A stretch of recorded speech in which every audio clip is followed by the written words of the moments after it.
మిమ్మల్ని నేను లోటస్ పాండ్లో చూసేవాడిని. అని ఈయన ఏంది తిరుగుతున్నాడు, ఈయనకి ఏం వస్తుంది అనుకునేవాడిని. ఒక సర్ప్రైజ్, అరే ఎస్విపి చైర్మన్ ఇచ్చి పడతారు పృథ్వీ గారికి అనగానే ఇప్పుడు మీరు చెప్తుంటే తెలుస్తుంది ఆయన 2018 దాకా మీకు కలవలేదనే సంగతి. కానీ ఇప్పుడు మీరు జనసేనలో చాలా యాక్టివ్గా తిరుగుతున్నారు. ఇప్పుడు పవన్ కళ్యాణ్ గారిని కలవాలంటే కూడా దాదాపుగా అదే పరిస్థితి. లేదు అంటే అది ఏదో రూమర్ అయి ఉండొచ్చు. పవన్ కళ్యాణ్ గారు చిన్న చిన్న కార్యకర్తలను కూడా దగ్గరుండి మాట్లాడటం, దగ్గరుండి కూర్చోబెట్టడం, వాళ్ళ నియోజకవర్గంలో ఏం జరుగుతుంది ఏంటని అన్నీ అడిగి మాట్లాడేవాడు అండి అతనేమి అలాగే లేడండి అతను. మేము వెళ్ళినప్పుడు కూడా చాలాసార్లు ఆయన రిసీవ్ చేసుకుని ఎలాంటి మీటింగ్లో ఉన్నా ముందు అన్ని విషయాలు ఆయన కూలంకషంగా పార్టీ గురించి, ఇక పర్సనల్గా మనం మాట్లాడాలంటే ఏదో షూటింగ్లో మాట్లాడుకున్నాం.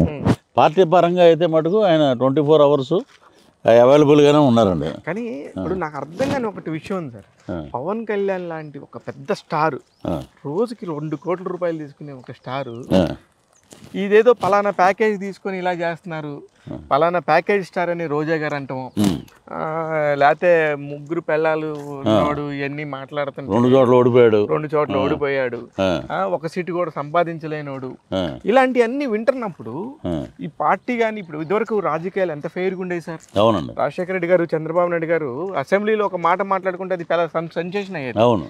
ఈ రోజున ఇంత విచ్చలవిడిగా ఇంత గట్టిగా మాట్లాడుకుంటుంటే కూడా సమాజం అంతా కూడా నివిరిపోయి చూస్తుంది తప్ప దాన్ని ఎందుకు ఖండించట్లేదు? అంటే 3 పెళ్ళిళ్ళు 2 చోట్ల ఓడిపోయాడు, 3 పెళ్ళిళ్ళు 2 చోట్ల ఓడిపోయాడు, ప్యాకేజ్ ఇస్తారు, ఇంకొక నోటికి ఏదొస్తే అది మాట్లాడటం.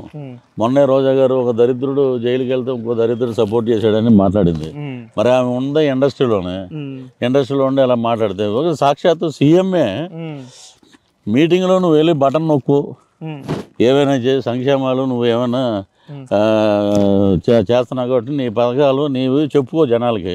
కానీ ఆయన కూడా ఒక అమ్మాయి లోకలు 3 ఏళ్ళకి ఒకసారి అమ్మాయి మారుతుంటుంది, హైదరాబాద్ ఇల్లు, ఆయనకి ఇక్కడ ఇల్లు లేదండి, ఆయన ఇల్లు కట్టుకుని ఆ మంగళగిరి ఆఫీసులోనే ఉంటున్నాడు, ఆయన బ్రహ్మాండమైన ఇల్లు ఉంది.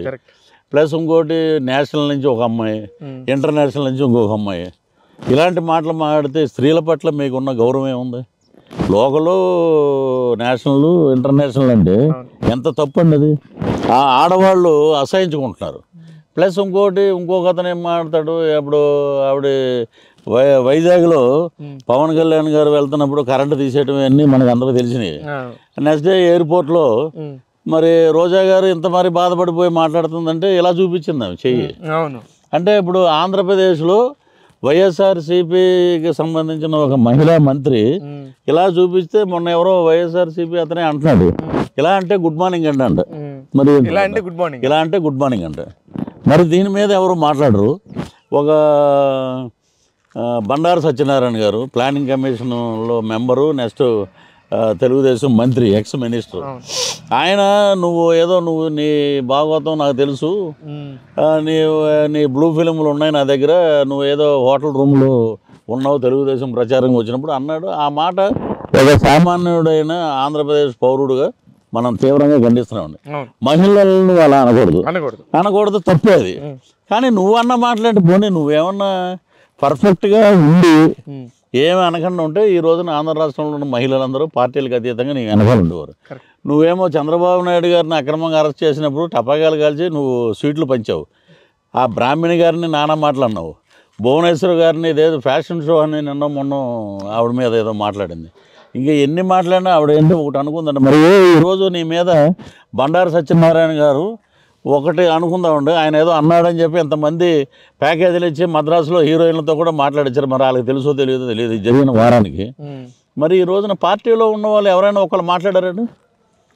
మహిళా మంత్రులు ఉన్నారు, మహిళా ఎమ్మెల్యేలు ఉన్నారు, చాలామంది. పెద్దిరెడ్డి రామచంద్రారెడ్డి గారు లాంటి వాళ్ళ జిల్లాలో ఉన్నాడు, పెద్ద నెంబర్ 2గా ఉన్నాడు ఆయన ఏమన్నాడు, ఏదో రోజా గారి గురించి ఏదన్నా అంటే సర్లేండి నెక్స్ట్ ఏంటి అంటాడు ఆయన అంత వ్యంగ్యంగా మాట్లాడారు. మీ గురించి అందరికీ తెలుసు, నువ్వేమన్నా కొత్తగా వచ్చి ఇండస్ట్రీలో నువ్వు ఇలా అని ఇది గుడ్ మార్నింగ్ అండి అంటారండి అని అంటే మరి ఎంతో నీచంగా మాట్లాడి పవన్ కళ్యాణ్ గారిని మాట్లాడి మళ్ళీ ఇంకొక ఆయన ఎవరినో బాలకృష్ణ గారిని కరెక్ట్గా సమాధానం చెప్పాడు. ఆయన ఏదో బొచ్చు పీకి విగ్గు పెట్టుకున్నాడు అని అన్నాడు, ఆయన ఏదో కిందది పీక్కుని గడ్డానికి పెట్టుకున్నాడు అన్నాడు ఆయన.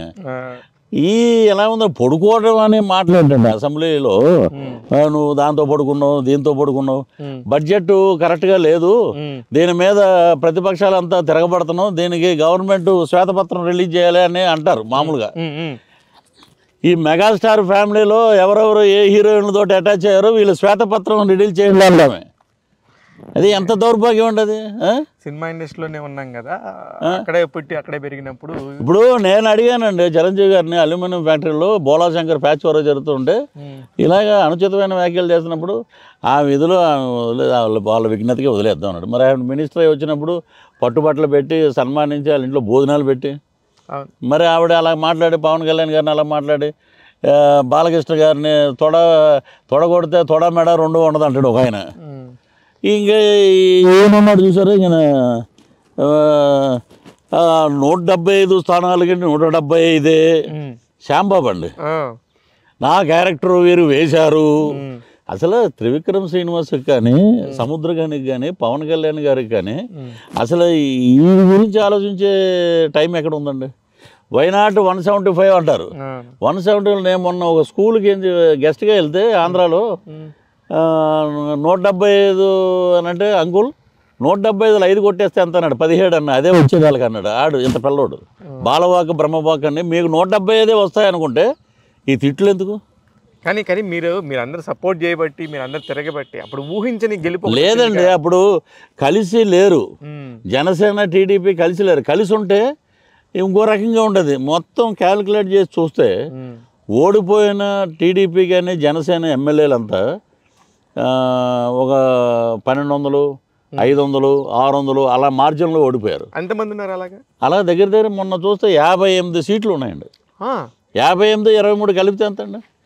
నీకు దడదడలాడేది, నీకు ఏదో మార్జిన్లోనే దడదడాడేది. మరి అదేంటంటే కలవకపోవడం వల్ల అందుకే ఓటు చేయాలనేమని అన్నాడు. గాజువాకలో వారాహి యాత్ర అయిపోగానే ప్రజలంతా ముక్త కంఠంతో ఇప్పుడు పవన్ కళ్యాణ్ గారు సభలకి వీటికి సైలెన్సర్లు తీసి యూత్ వస్తారు, అది అయిపోయింది రా నాయన, అది ఇప్పుడు అందరూ ఓటు హక్కులోకి వచ్చారు. మొత్తం గాజువాక మీటింగ్ అయిపోయాక 2 రోజులు మేము అక్కడే ఉన్నాం. నేను ఉండి ఒక 4-5 ఇళ్ళు ప్రతి ఒక మొత్తం కలిపి ఒక 20-30 ఇళ్ళు వెళ్ళి మాట్లాడితే, పృథ్వీ గారు మీరు ఎలా వచ్చారేంటి అది ఇది అని అంటే, అడగదమ్మా పోయినసారి మీరు ఓటు ఎందుకు వేయలేదు, ఇప్పుడు మీ పరిస్థితి ఏంటి అని అడిగాం. మేము ఓటు వేయనందుకే చాలా సిగ్గుపడుతున్నామండి లేడీస్. పవర్ స్టార్ గారికి ఓటు వేయకపోవడం మేము సిగ్గుపడుతున్నాం, ఈసారి అలా జరగదండి అన్నారు.